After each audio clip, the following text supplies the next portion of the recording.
Now we will come to the question. तो आज का जो हमारा पहला क्वेश्चन है वो है about public account committee. So what is this public account committee that you have to answer here. Try to answer this question everyone. Class शुरू हो चुकी है, जल्दी जल्दी सभी लोग जुड़ जाइए। और जो भी बच्चे हैं जिन्होंने लाइक शेयर एंड सब्सक्राइब अभी तक नहीं किया है तो वो लाइक शेयर एंड सब्सक्राइब कर सकते हैं। Good morning, good morning.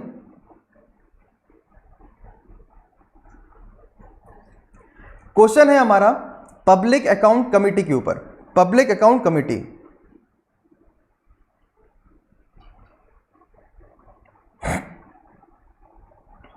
It was set up first under the provision of government of India act 1935।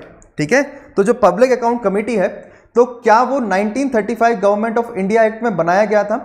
दूसरा, a minister can not be elected as its member, मतलब मिनिस्टर जो है वो public account committee के member नहीं होंगे। तीसरा, राज्यसभा का कोई भी रिप्रेजेंटेशन पब्लिक अकाउंट कमिटी में नहीं होता है। और चौथा ऑप्शन है कि पब्लिक अकाउंट कमिटी सबसे बड़ी कमिटी है पूरे पार्लियामेंट में, जितनी भी कमिटी है उसमें से मिलाकर। तो which of the following statement is correct that you have to answer. Very good Alpana, Aditi, very good Ankit, बेपरवाह बालक।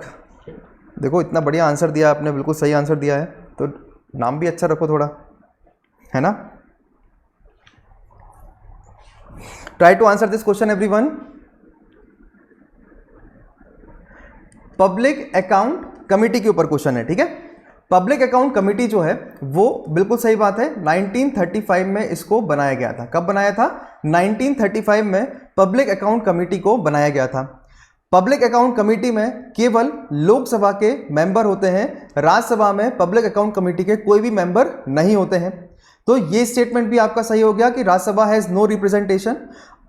फिर आता है कि public account committee largest committee है पार्लियामेंट का। तो क्या largest committee of the parliament है पब्लिक अकाउंट कमिटी? तो आंसर इज यस। मगर इसमें लिखा है कि minister can not elected as its member. देखो मेंबर जो है वो पब्लिक अकाउंट कमिटी में हो सकते हैं। ओके, तो यहां पर सही स्टेटमेंट क्या होगा? सही स्टेटमेंट जो होता है वो होता है आपका वी कैन से ये सारे, और इसमें गलत आंसर ये आपको देखने को मिलेगा। पब्लिक अकाउंट कमिटी, एक्चुअली इसमें इनकरेक्ट ऑप्शन पूछा है, just a minute. It was first setup under the provision of government of India act, so public account committee is not set up under the government of India act 1935। ये 1921 में बनाया गया था। ये question थोड़ा सा गड़बड़ है, ठीक है। तो ये 1921 में बनाया था 1919 एक्ट के अंदर। Okay, total public account committee में 22 मेंबर होते हैं, 7 मेंबर राज्यसभा से होते हैं, 15 मेंबर लोकसभा से होते हैं। इसमें जो मेंबर होते हैं वो टर्म होता है उनका 1 साल। Member are elected by the parliament every year from among its member according to the proportional representation by single transferable board. Minister इसमें इलेक्ट नहीं होते हैं। तो which of the following statement is correct, ये आपसे पूछा गया है, तो आंसर इसमें ये होगा। ओके, तो answer is B. Actually correct पूछा है तो यस, क्वेश्चन बिल्कुल सही है। तो minister can not be elected as its member, तो यस बिल्कुल सही बात है कि मिनिस्टर इलेक्ट नहीं होते हैं। राज्यसभा का इसमें रिप्रेजेंटेशन होता है, 7 मेंबर राज्यसभा के हैं, 15 मेंबर लोकसभा के होते हैं। Largest committee of the parliament क्या ये है? तो largest committee of the parliament ये नहीं होती है। Estimate committee is the largest committee of the parliament. तो ठीक है, सबसे बड़ी कमेटी कौन सी होती है? तो टोटल 24 डिपार्टमेंटल स्टैंडिंग कमेटी है, जिसमें से एस्टीमेट कमेटी सबसे बड़ी कमेटी होती है। ये कमेटी जो है वो सबसे बड़ी कमेटी नहीं होती है। तो क्या आंसर होगा इसमें? Yes, estimate committee is the largest committee. Okay, तो answer is B, minister elect होते हैं इसमें। ओके, मिनिस्टर इलेक्ट नहीं होते हैं इसमें।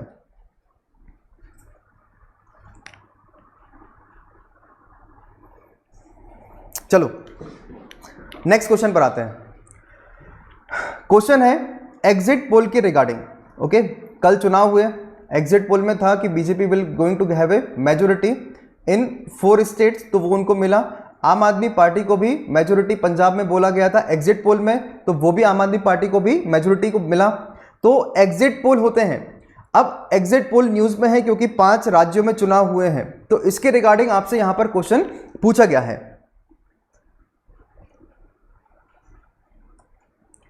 Exit poll is a opinion survey regarding how electors have performed with regard to the identification of a political party or candidate in an election.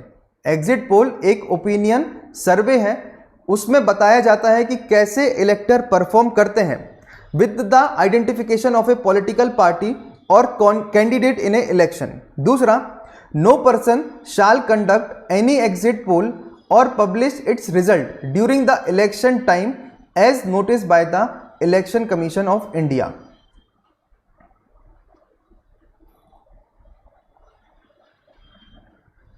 No it was correct Rahul, वो correct ही था, उसमें मैंने थोड़ा गलत इंटरप्रेट मैंने ही कर लिया था। मिनिस्टर पार्लियामेंट्री स्टैंडिंग कमेटी में नहीं होते हैं, राज्यसभा लोकसभा दोनों के मेंबर आते हैं। 15 मेंबर जो हैं वो लोकसभा से आते हैं, 7 मेंबर राज्यसभा से आते हैं। टेन्योर 1 साल का होता है। सबसे बड़ी कमेटी पार्लियामेंट्री स्टैंडिंग कमेटी नहीं होती है, सबसे बड़ी कमेटी एस्टीमेट कमेटी होती है।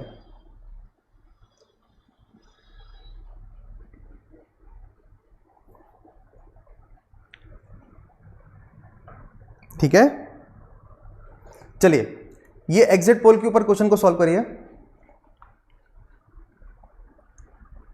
Try to answer this question.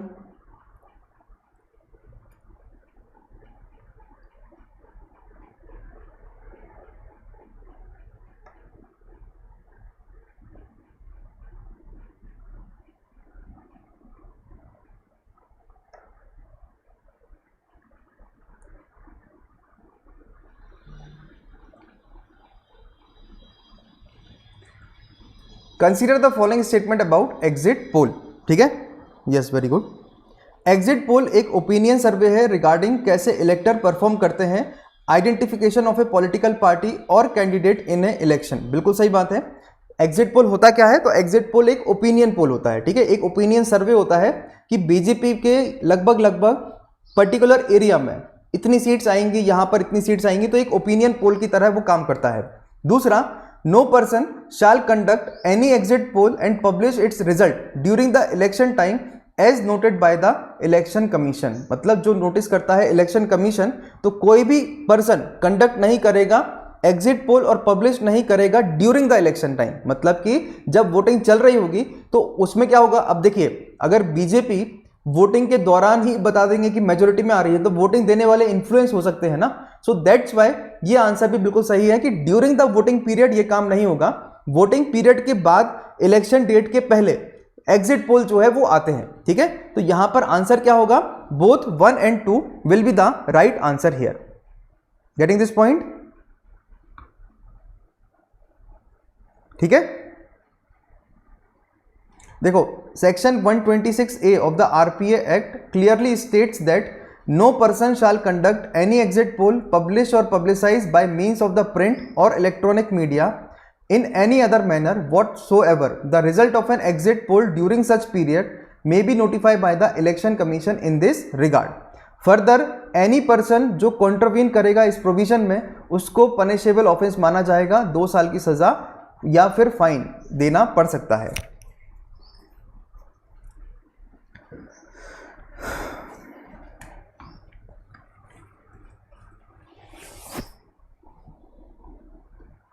Try to answer this.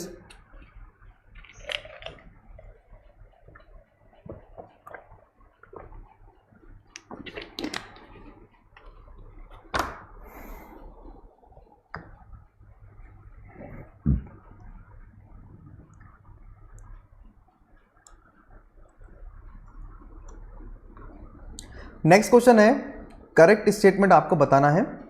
0 hour has been provided in the constitution to enable member of the parliament to raise matter without any prior notice. Question easy बन जाता है यहां पर। Second, during the question hour of the parliament all type of question require oral answer only so that supplementary questions can follow. आप लोगों ने पढ़ा होगा ना, start question, unstarred question, supplementary question. तो यहां पर बोला है कि स्टार्ट क्वेश्चन, अनस्टार्ट क्वेश्चन। यहां है कि ओरल जवाब मिलेगा।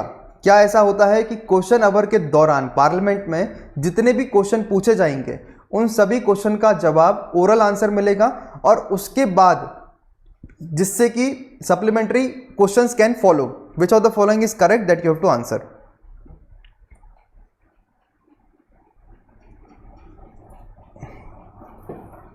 ये बी क्यों आंसर दे रहे हो सभी लोग?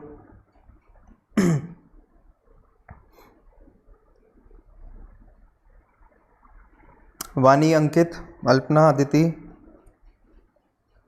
एक बार और क्वेश्चन को देखो. What can be the answer here? 0 hour and question hour. 0 hour nowhere mentioned in the constitution. ठीक है, 0 hour nowhere mentioned in the constitution, so has been provided in the constitution. तो यहीं से ये क्वेश्चन तो गलत हो गया. पहला ऑप्शन क्या हो गया? गलत हो गया. दूसरा, क्वेश्चन आवर की बात कर रहे हैं तो during the question hour of the parliament जितने भी क्वेश्चन होंगे सभी के आंसर ओरल मिलते हैं. ओरल मतलब कि रिटर्न आंसर नहीं देना पड़ेंगे. तो क्या ये बात सही है? ये बात भी गलत है. ओके, गलत क्यों है? क्योंकि जब हम बात करते हैं अपने क्वेश्चन आवर की तो in addition to the minister question can also ask to the private member. First hour of every parliamentary sitting उसको हम देते हैं, किसको? क्वेश्चन आवर को.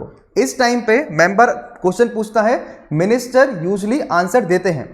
क्वेश्चन आवर 3 प्रकार के होते हैं, start, unstarred, short notice. Start question मतलब उसमें ओरल आंसर मिलेगा और सप्लीमेंट्री क्वेश्चन फॉलो होगा. ये जो लाइन यहां से यहां तक लिखा है ये लाइन सही है, but all type of question oral होंगे? नहीं. स्टार्ट क्वेश्चन जो होते हैं वो ओरल होते हैं और उनके बाद सप्लीमेंट्री क्वेश्चन पूछ सकते हैं. सप्लीमेंट्री क्वेश्चन मतलब क्या हो गया? मान के चलिए मेरे यहां से एक रेलवे ट्रैक निकल रहा है और वहां पर हादसा हुआ तो मैंने रेलवे मिनिस्टर से एक जवाब पूछा. मैं एक क्या हूं? मेंबर ऑफ पार्लियामेंट हूं. अब मैंने जब उस रेलवे मिनिस्टर से सवाल पूछा तो एक ओरली सवाल पूछा. तो मैं रेलवे मिनिस्टर से जब ये सवाल पूछूंगा तो अगला सवाल भी मैं पूछ सकता हूं कि भाई साहब जब ये हादसा हुआ है तो अब ये बता दो कि आगे चलकर ट्रैक कब बनेगा, या XYZ कोई और क्वेश्चन भी मैं पूछ सकता हूं. वैसे क्वेश्चन को हम सप्लीमेंट्री क्वेश्चन बोलते हैं. ओके, तो स्टार्ट क्वेश्चन ये कहलाएगा. अनस्टार्ट क्वेश्चन का मतलब होता है जहां पर रिटर्न आंसर हम मांगते हैं और जहां रिटर्न आंसर मांगेंगे तो फिर दूसरा क्वेश्चन कैसे पूछ पाएंगे, क्योंकि रिटर्न आंसर में तो एक बार लिख दिया ना हमने एक क्वेश्चन, तो उसके बाद दूसरा क्वेश्चन थोड़ी ना लिख सकते हैं तुरंत ही. तो तुरंत लिखने के लिए थोड़ा सा समय लगता है.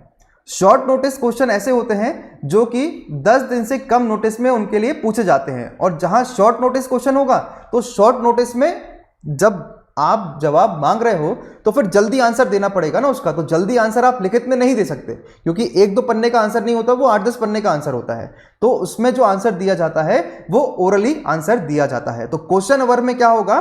क्वेश्चन आवर में स्टार्ट, अनस्टार्ट, सप्लीमेंट्री तीनों प्रकार के क्वेश्चंस यहां पर पूछे जाते हैं. तो answer is D, neither 1 nor 2 will be the right answer here. ठीक है, अब देखो आपने देखा होगा ना फाइनेंस मिनिस्टर, हेल्थ मिनिस्टर, वो जब अपने पेज पकड़े रहते हैं तो उसमें स्टिकी नोट्स लगाते हैं, वो green, white, light pink, yellow colour.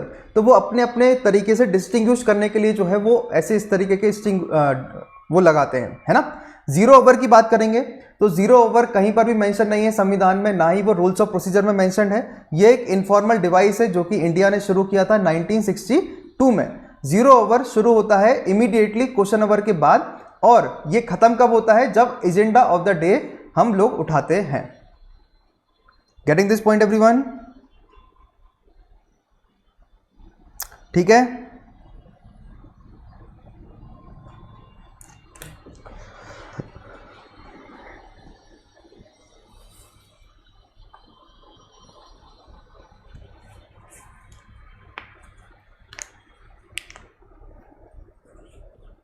try to answer this. Which of the following are the condition for the appointment as a district judge? इनमें से कौन सा कंडीशन है अपॉइंटमेंट के लिए डिस्ट्रिक्ट जज में? मतलब डिस्ट्रिक्ट जज को अपॉइंट करने के लिए क्या क्या कंडीशंस होती हैं वो आपसे यहां पर क्वेश्चन में पूछा गया है. Yes, very good. He should not already be in service of the central और स्टेट गवर्नमेंट. मतलब डिस्ट्रिक्ट जज बनने के लिए उसको पहले से सर्विस में नहीं होना होगा सेंट्रल और स्टेट गवर्नमेंट की. Second one, he should have been an advocate और ए प्लीडर फॉर 7 ईयर. मतलब एडवोकेट रह चुके हो 7 साल तक. तीसरा है he should be recommended by the high court for a appointment. मतलब अपॉइंटमेंट के लिए उनका रिकमेंडेशन कहां से आया होगा? हाई कोर्ट से आया होगा। Which of the following is correct that you have to answer?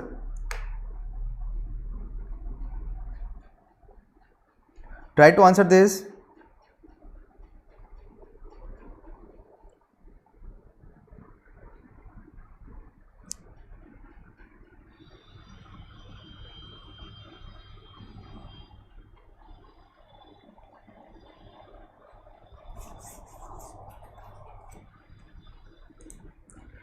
Appointment as a district जज के ऊपर ये क्वेश्चन पूछा है, ठीक है।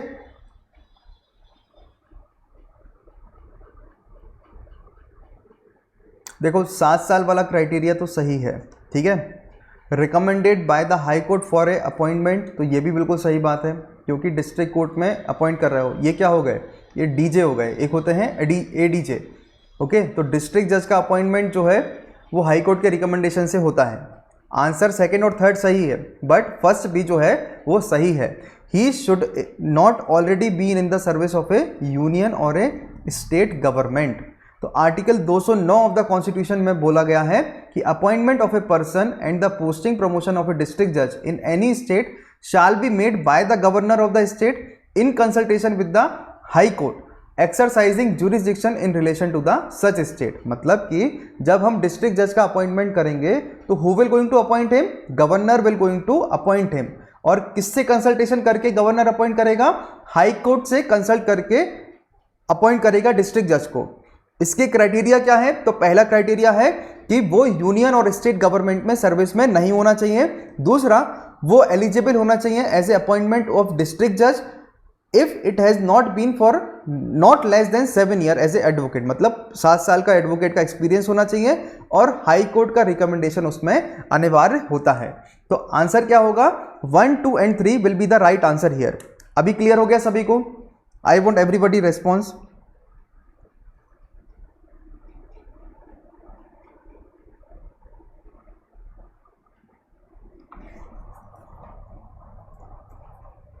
I want everyone response. Clear हो गया सभी को? याद रखना है ये पहला स्टेटमेंट, वो पहले स्टेटमेंट में गलती होती है। पहले स्टेटमेंट में लिखा है कि person should not already be in service of the central और द स्टेट गवर्नमेंट। सेंट्रल और स्टेट गवर्नमेंट में सर्विस में नहीं होना चाहिए, ठीक है। दूसरा, 7 साल का एडवोकेट का एक्सपीरियंस। और तीसरा, recommendation of A high court particular जरूरी है। Appointment will be done by the governor, ठीक है। चलो ठीक है, नेक्स्ट क्वेश्चन आता है। Consider the following statement in the context of parliamentary proceeding. तो पार्लियामेंट्री प्रोसीडिंग्स के ऊपर यह आपसे क्वेश्चन को पूछा गया है।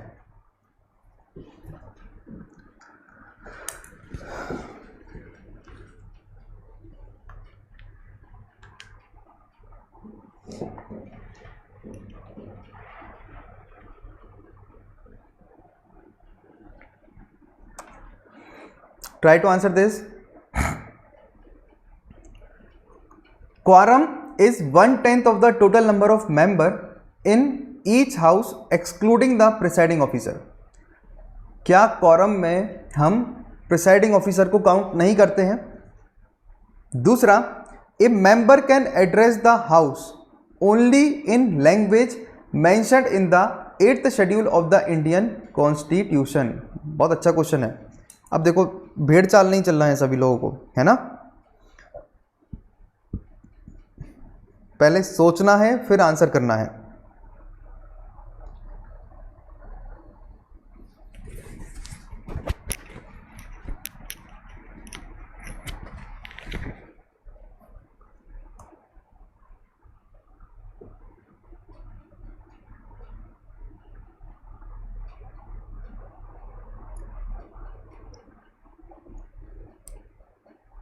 पहला ऑप्शन गलत हो गया। पहला ऑप्शन क्या है? गलत हो गया। दूसरा ऑप्शन पे फोकस करो।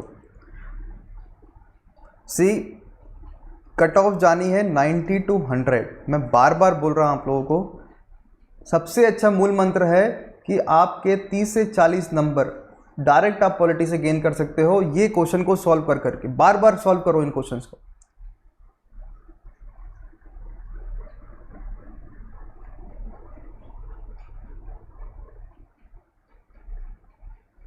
बिल्कुल सही।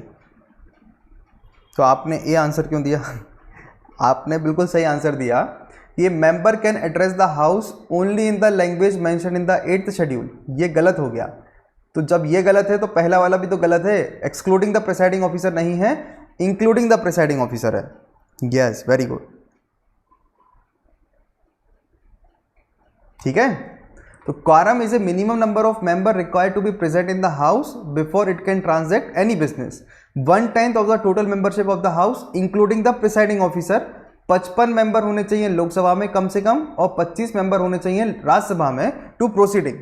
If there is no quorum during the meeting, तो वो जो है प्रिसाइडिंग ऑफिसर या तो उसको एडजन कर देगा हाउस को, या फिर हाउस को सस्पेंड कर देगा जब तक कि quorum नहीं आ जाता। लैंग्वेजेस की बात करेंगे तो कॉन्स्टिट्यूशन ने हिंदी और इंग्लिश को लैंग्वेज किया है for transacting business in the parliament. However presiding officer permit कर सकता है अपनी मदर टंग में बोलने के लिए। दोनों हाउसेस में अरेंजमेंट जो है वो साइमल्टेनियस ट्रांसलेशंस के लिए बिठाए गए हैं। दो इंग्लिश डिसकंटिन्यू किया था एक फ्लोर लैंग्वेज के तौर पर, मतलब बोला गया था कि आज़ादी के 15 साल के बाद हम उसको डिसकंटिन्यू कर देंगे, मगर आज तक हमने इंग्लिश को डिसकंटिन्यू नहीं किया है। हिंदी के साथ इंग्लिश भी चलता है। ओके, तो 8th शेड्यूल मायने नहीं रखता, लोकल लैंग्वेज में आप बात कर सकते हैं या हिंदी इंग्लिश में भी जो है आप बात कर सकते हैं। तो जिस भी लैंग्वेज में जो आप प्रेफरेंस चाहते हैं उस लैंग्वेज में आप यहाँ पर अपनी पार्लियामेंट में बात रख सकते हैं। यस लकी, डेली आपकी क्लासेस जो है वो 11 बजे होती है, इसी चैनल पर होता है। आपको link Tarkeshwar Jain PSIR Telegram channel पर मिल जाएगा। 12 बजे आपका स्पेशल क्लास होता है अनअकैडमी के ऐप पर, वो फ्री ऑफ कॉस्ट क्लासेस हैं। 4 बजे भी आपके अनअकैडमी के ऐप पर क्लासेस हैं, तो वो भी फ्री ऑफ कॉस्ट क्लासेस हैं, तो वहाँ से भी आप एक्सेस कर सकते हैं क्लासेस के लिए।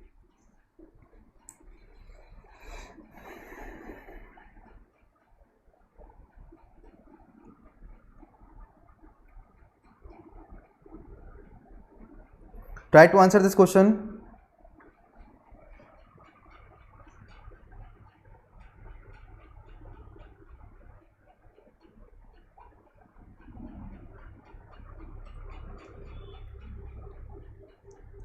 क्वेश्चन है हमारा नोटा के ऊपर। अब ये नोटा भी इस बार न्यूज़ में है क्योंकि AIMIM असदुद्दीन ओवैसी की पार्टी है जिनको 0.35% वोट शेयर मिला है, जो कि नोटा से भी कम वोट शेयर है उनकी पार्टी का। और वो पार्टी छोटी पार्टी नहीं है, काफ़ी हाईलाइट रहती है, न्यूज़ में रहती है पार्टी, और यूपी के चुनाव में उनको कम वोट मिला। तो ये जो है ये अभी एक we can say hot topic है, we can not say important है बट हाँ हॉट टॉपिक है। तो वहाँ से नोटा का क्वेश्चन जो है वो बन सकता है।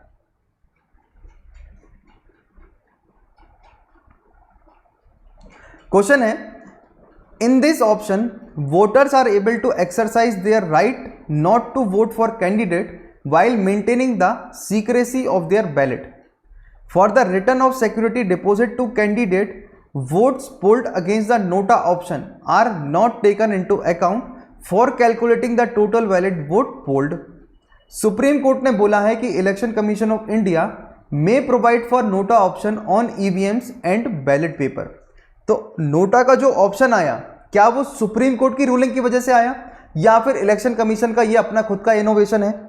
क्या यहाँ पर कैंडिडेट को जब हम काउंट करते हैं, जिसको हम बोलते हैं ना जमानत जब्त हो जाती है, तो जैसे 2014 के इलेक्शन में आम आदमी पार्टी के सारे कैंडिडेट थे, लगभग 500 सीट पे उन्होंने चुनाव लड़ा था और उनकी मोस्ट ऑफ द सीट्स पे जमानत जो है वो जब्त हो गई थी।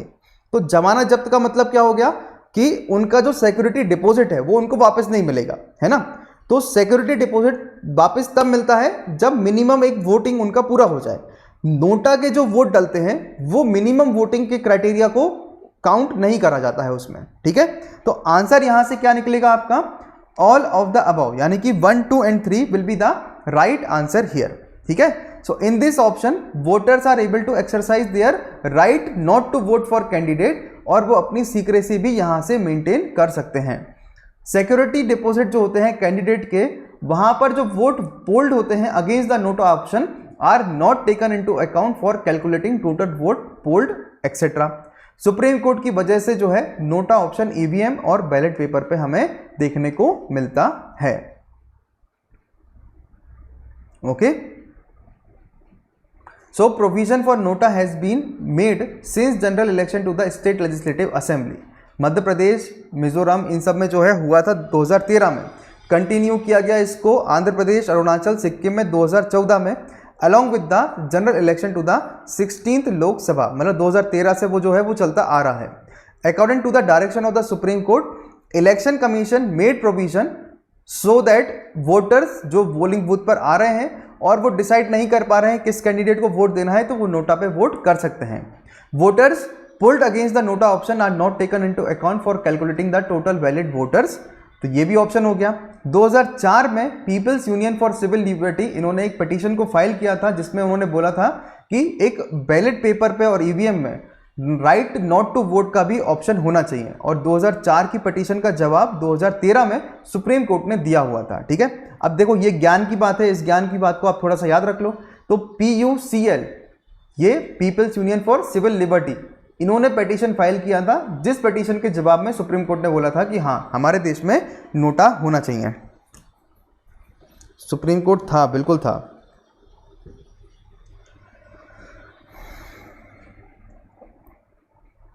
देखो जैसे sexual harassment at work place पे महिलाओं के लिए विशाखा गाइडलाइन जो है वो सुप्रीम कोर्ट ने बनाई।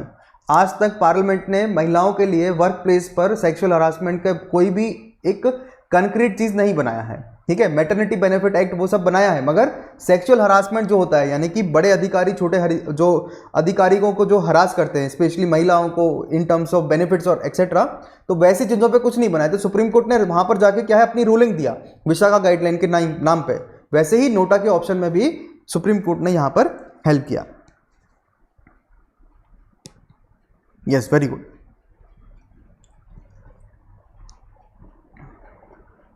Try to answer this question, and all the students who are watching this video, they can like, share and subscribe.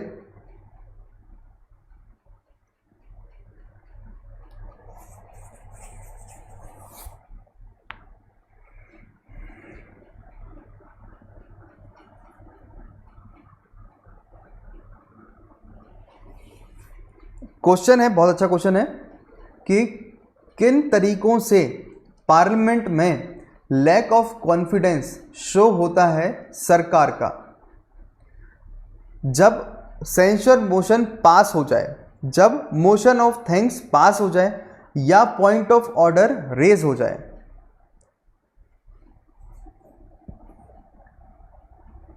C option सब लोग कैसे दे रहे हो?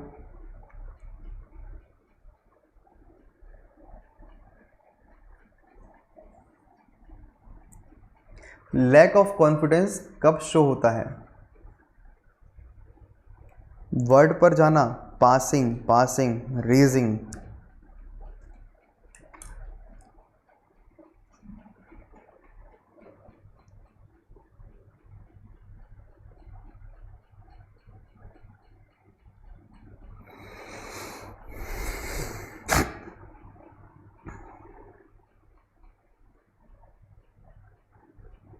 Try to answer this.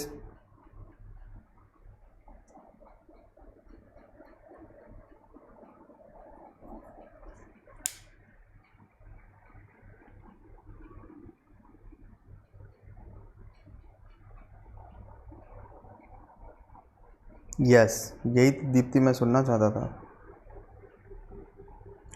जब सेंसर मोशन पास हो जाएगा तो एक्सप्रेस किया जाएगा lack of confidence in the government. ठीक है, सेंसर मोशन पास हो जाएगा, but motion of thanks pass हो जाएगा तो वो तो सरकार के लिए अच्छा हो गया ना। Raising a point of order हो गया तो वो भी सरकार के लिए सही हो गया, है ना। तो सेंसर मोशन मतलब it states the reason for its adoption in the Lok Sabha. It can be moved against individual minister or group of minister or entire council of minister. It is moved for censuring the council of minister for specific policy and action. अगर ये पास हो जाता है तो council of minister को resign करने की जरूरत नहीं होती है।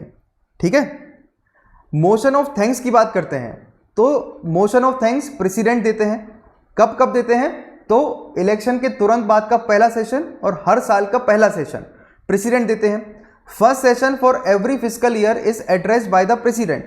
इस एड्रेस में प्रेसिडेंट अपनी पॉलिसी वगैरह जो है सरकार की नीतियां वो बताते हैं कि आने वाले टाइम में क्या करेंगे।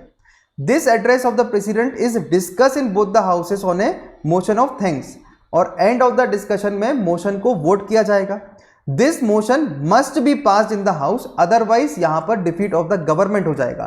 तो यहां पर लिखा होता defeat of the motion of the thanks, then lack of confidence show होता, but passing of the motion of thanks में लैक ऑफ मोशन शो नहीं करता। ठीक है। देन पॉइंट ऑफ ऑर्डर क्या होता है, तो कोई भी मेंबर रेज कर सकता है पॉइंट ऑफ ऑर्डर जब भी proceeding of the house follow नहीं करते हैं नॉर्मल रूल्स ऑफ प्रोसीजर को। ठीक है। अब नॉर्मल रूल्स ऑफ प्रोसीजर कुछ भी हो सकते हैं, तो वो अगर नहीं फॉलो किया जा रहा है पार्लियामेंट में, लोकसभा और राज्यसभा में, तो पॉइंट ऑफ ऑर्डर रेज किया जाता है मेंबर के द्वारा।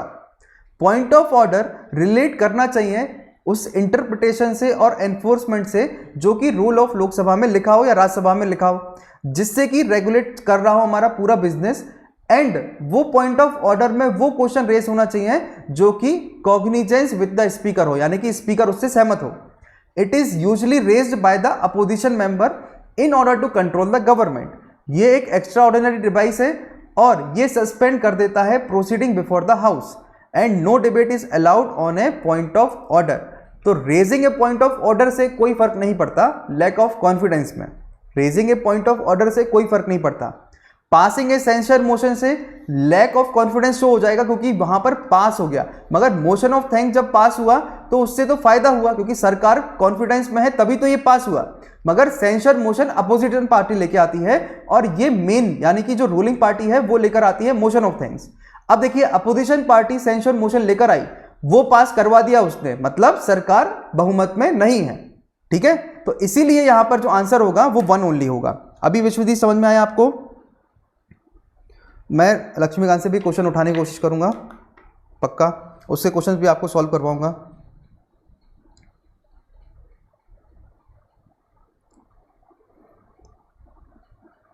Try to answer this. सभी को समझ में आया ये क्वेश्चन?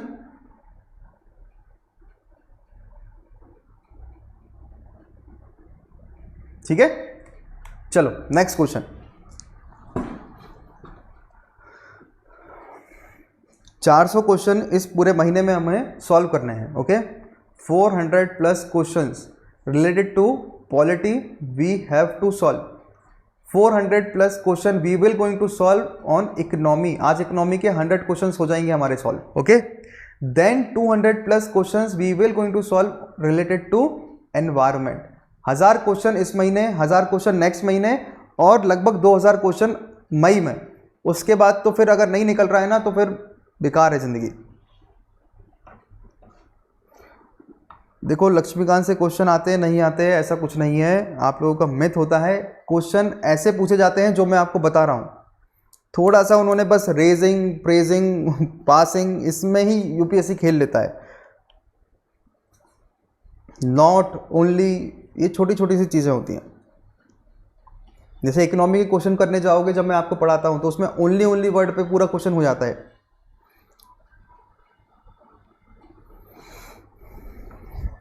चलो try to solve this question.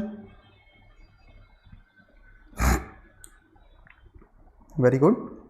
Which of the following statement is not correct? कौन सा गलत है pardoning power of the president को लेकर?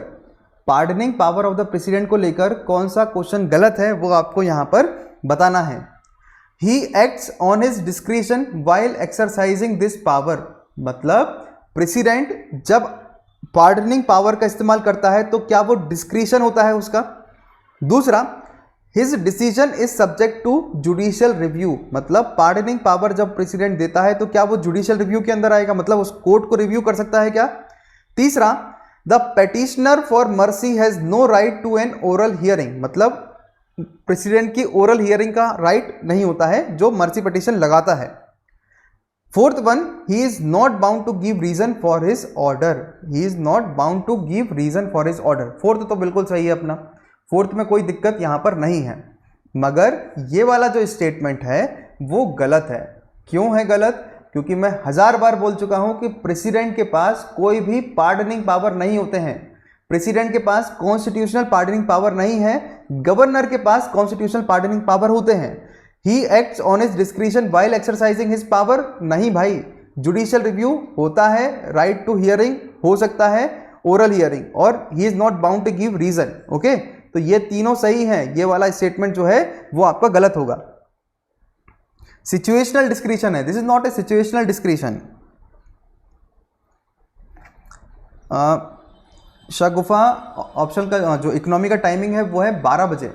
अभी जस्ट 15 मिनट बाद आपकी क्लास रहेगी 12 बजे से 12:45, ये होगा special class. Okay, special class Unacademy के ऐप पर होता है। आपको स्पेशल क्लास का लिंक टेलीग्राम चैनल पर मिल जाएगा। टेलीग्राम चैनल का नाम आप सर्च करेंगे तो Tarkeshwar Jain PSIR।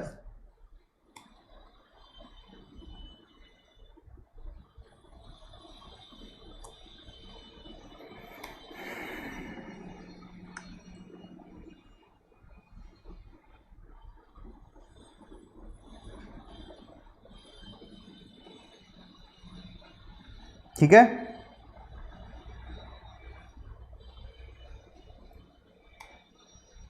Oral hearing यहां पर नहीं होता।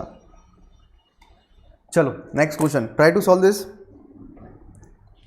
Thank you.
देखो, with reference to council of minister consider the following statement. ठीक है, तो सही स्टेटमेंट बताना है।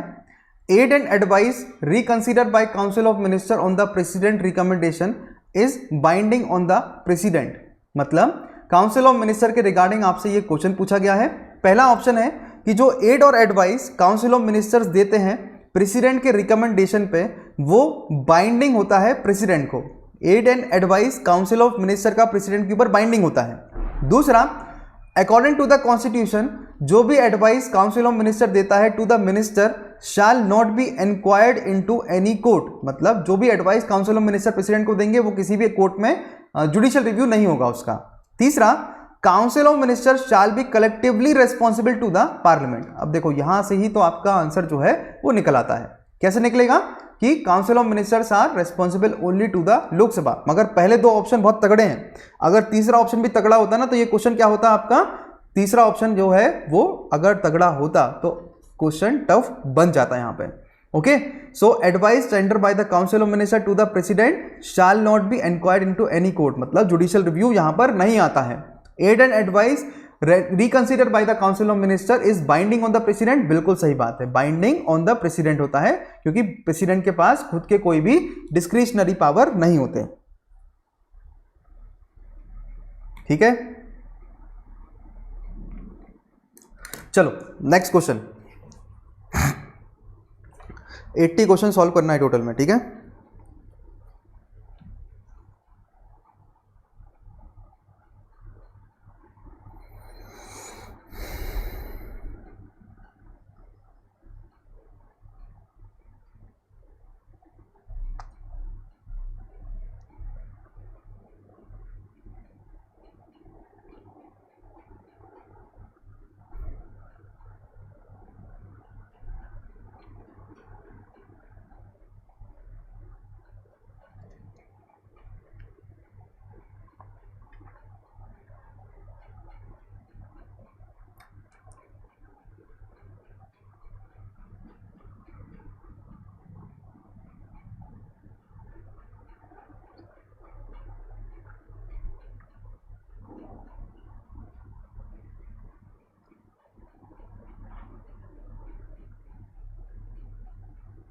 Try to answer this. Consider the following statement regarding the governor. ठीक है, गवर्नर के रिगार्डिंग आपसे सही स्टेटमेंट पूछा है। Governor has to take oath और affirmation before entering his office, मतलब ऑफिस में आने से पहले उसको ओथ लेना पड़ेगा। दूसरा, third schedule of the constitution contains the format of oath और अफर्मेशन। अच्छा, एक क्वेश्चन और था मेरे लिए, आप लोग आंसर करना। जैसे प्रेसिडेंट जो है, अगर वो नहीं है तो वाइस प्रेसिडेंट होगा, और वाइस प्रेसिडेंट नहीं है तो चीफ जस्टिस ऑफ इंडिया होगा। वैसे ही गवर्नर अगर उपस्थित नहीं है तो हु विल रिप्लेस गवर्नर, आप ये बताइए, who will going to replace governor अगर वो गवर्नर एब्सेंस है, कहीं पर गए हैं घूमने कुछ भी कर रहे हैं तो। Third schedule of the constitution contains the format of oath और affirmation. The oath of the office of the governor is administered by the chief justice of the concerned state high court. Which of the following is correct that you have to answer? Yes, very good, very good. बस ठीक है, इतना ही चाहिए था।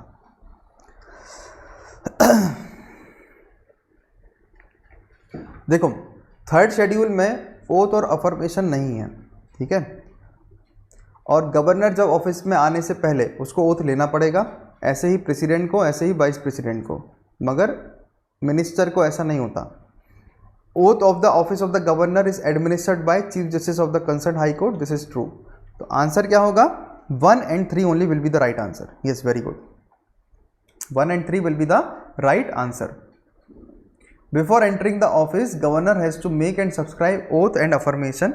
Oath of office to the governor is administered by Chief Justice of the concerned state high court and in his absence senior most judge of the court available.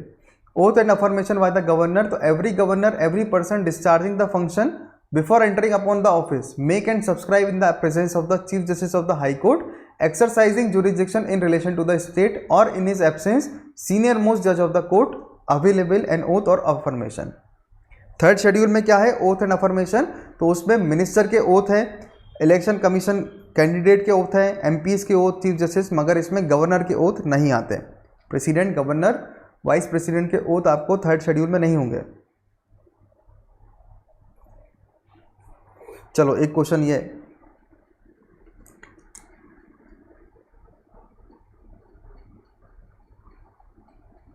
मुस्कान 12 बजे से special class है, आप टेलीग्राम चैनल जो है ना उसको join करिए। कल मेरी 12 बजे क्लास हुआ था, 4 बजे भी क्लास हुआ था। वो टेलीग्राम चैनल को ज्वाइन करेंगे तो वहाँ पर अनअकैडमी का लिंक है, अनअकैडमी पर क्लास होगा 12 बजे, यूट्यूब पर क्लास नहीं होता है। स्पेशल क्लासेस जो होती हैं वो अनअकैडमी पर होती हैं, वो फ्री ऑफ कॉस्ट क्लासेस हैं, आपको कोई वहाँ पर चार्जेस देने की ज़रूरत नहीं है। जब तक आप सेटिस्फाई नहीं हो जाते हैं, जब तक आपको कोई पे करने की ज़रूरत नहीं है, और जब आप सेटिस्फाई हो जाएं अनअकैडमी की सर्विसेज से, तब आप टीजे लाइव कोड अप्लाई करके एक्स्ट्रा 10% डिस्काउंट ले सकते हैं, what ever Unacademy is providing उसके अलावा। ओके, तो कोड क्या है? TJ live.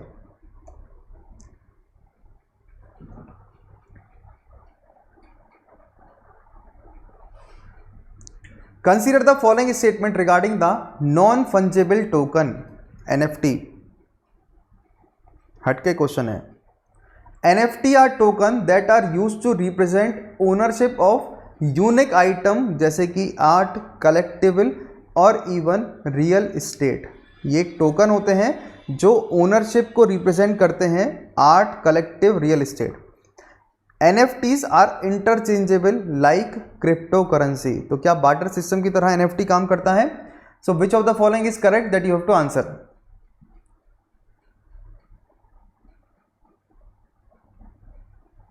देखिए, NFTs are interchangeable like crypto currency, answer is no. और NFT एक टोकन की तरह काम करता है जो ओनरशिप बताता है यूनिक आइटम का, बिल्कुल सही बात है। रिसेंट टाइम कई सारे $multi million non fungible token sale जो है वो हुआ है, जैसे कि Christie sale of NFT by the digital artist call Beeple, इन्होंने रिकॉर्ड किया था फॉर डिजिटल आर्ट, और ये 2 इंडियन ओरिजिन क्रिप्टो एंथुसियास्ट जो कि $69 बिलियन के थे, उन्होंने किसको खरीदा था? NFT आर्ट टोकन जो कि रिप्रेजेंट करते हैं ओनरशिप यूनिक आइटम जैसे कि आर्ट, कलेक्टिबल और real estate.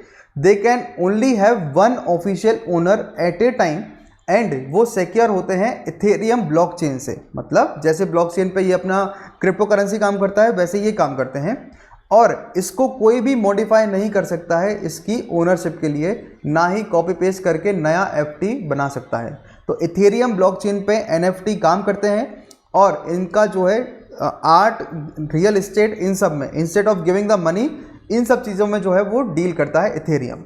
Non fungible tokens क्या होते हैं? तो काइंड ऑफ असेट्स जो कि बॉट और सोल्ड करते हैं एक पीस ऑफ प्रॉपर्टी की तरह। They have no tangible form. मतलब टेंजेबल फॉर्म का मतलब क्या होता है कि आप जिसको छू नहीं सकते, ठीक है, आप प्रॉपर्टी को छू सकते हो ना, अपनी जमीन को जाके, आप अपने नोट को छू सकते हो, but non fungible token no tangible होते हैं, और ये केवल सर्टिफिकेट के फॉर्म में होते हैं, ठीक है, चेक के फॉर्म में होता है। Non fungible token cannot be broken down into small values. जैसे कि आपने 100 रुपए की प्रॉपर्टी थी तो 50-50 में डिवाइड कर ली, नहीं, वो पूरा ही एक तरीके से ट्रांसफर होगा, टुकड़ों में वो ट्रांसफर नहीं हो सकता। करेंसी टुकड़ों में ट्रांसफर हो सकती है। NFTs have a unique value, और वो डुप्लीकेट नहीं हो सकते। NFTs can always be traced back to their original source. Supplier कौन था उससे पता चल जाता है, और ये ब्लॉकचेन में एग्जिस्ट करते हैं, और एक डिस्ट्रीब्यूटेड पब्लिक लेजर होते हैं जो कि ट्रांजैक्शंस को रिकॉर्ड करते हैं। तो जब भी NFT किसी को भेजेंगे तो लेजर एंट्री इज मेड, जिसमें एड्रेस होगा उस फाइल का, और वो ओनरशिप को मांगेगा ट्रांसफर करने के लिए, पूरा ट्रांसफर इसमें हो जाएगा। तो each has a digital signature, जो कि इम्पॉसिबल बना देता है NFT को एक्सचेंज करने के लिए दूसरे में, जब तक कि सामने वाला नहीं चाहता, ठीक है। तो जो सेकंड स्टेटमेंट है, इंटरचेंजेबल हो सकता है क्या? तो इंटरचेंजेबल ये चीज यहां पर नहीं हो सकती है। समझ में आया? मैंने ये क्वेश्चन इसलिए डाला था सो दैट आप लोग इकोनॉमी के जो लेक्चर्स हैं उसको समझो। ये इकोनॉमी का भी पार्ट हो सकता है, ये क्वेश्चन जो है वो इकोनॉमी का पार्ट हो सकता है, ठीक है, समझ में आया? चलिए, on this note we will going to wind up the class today.